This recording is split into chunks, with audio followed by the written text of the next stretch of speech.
Factor follow-up segment tonight. As you may know, the Factor has been the driving force behind the controversy at Boulder High School in Colorado. In April, 4 adults were allowed to address the students in an assembly about drugs and sex.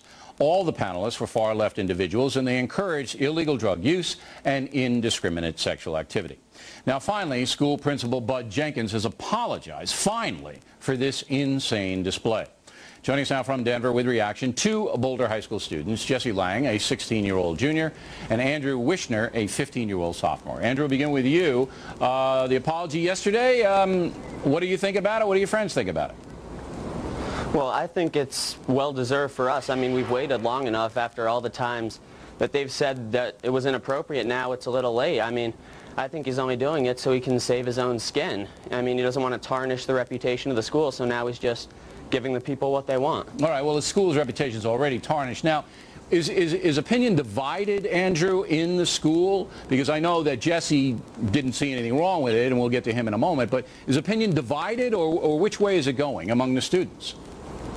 Well, among the students, they definitely favor the school. I mean, some of us speak out against it. We think it's wrong, but a majority of the school believes everything is all right and that this assembly was just okay. All right. Now, why did you object to it, Andrew? What was it about it that you didn't like? Well, I thought it was totally inappropriate for high schoolers, let alone anybody, to listen to.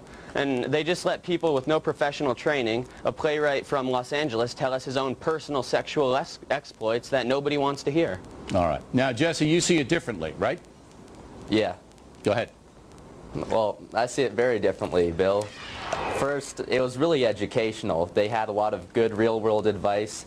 They offered up countless consequences to practicing unsafe sex, to taking drugs.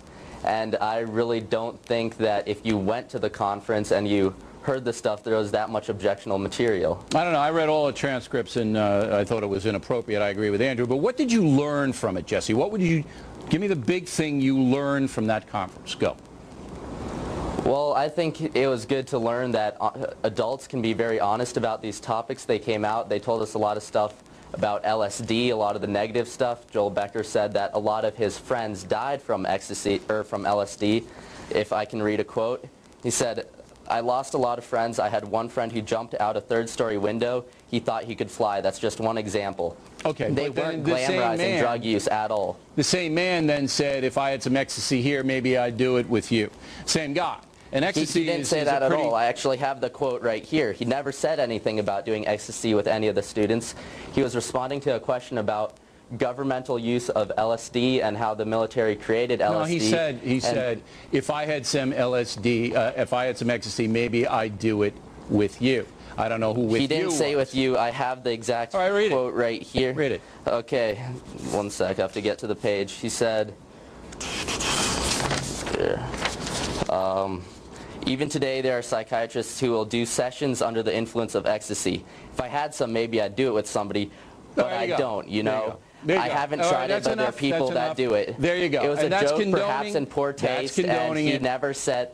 That's condoning it. It was a joke in poor taste, and I think it's ironic that you would point out condoning drug use when in your own book, The O'Reilly Factor for Kids, you liken a high school student, a model student, quote-unquote, toking on Saturday nights to a brain surgeon enjoying a martini while not on call. Okay.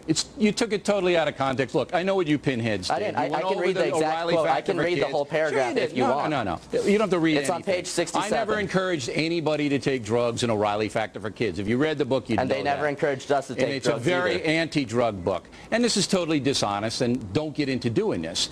My book is totally anti-drug. It's totally anti-drug, and this guy Becker was basically telling you guys, pot's okay, ecstasy is okay, and you're smart enough to know that. Now, Andrew, when you spoke out against this assembly, anything happened to you? Were you scorned, mocked, anything like that? Nothing like that. One of my football coaches actually encouraged me. I mean, it's a good thing what I'm doing. I mean, there's kids like in the school that feel that this thing was totally inappropriate and are afraid to speak out because they're afraid they'll be persecuted. Well, I'm glad you did. I'm glad you spoke out. We disagree with Jesse, but we respect the fact that he comes on and gives us his point of view. Jesse, you ought to read The O'Reilly Factor for Kids, though. It would be very good for you to do that. Gentlemen, I have thank read you. It, Bill.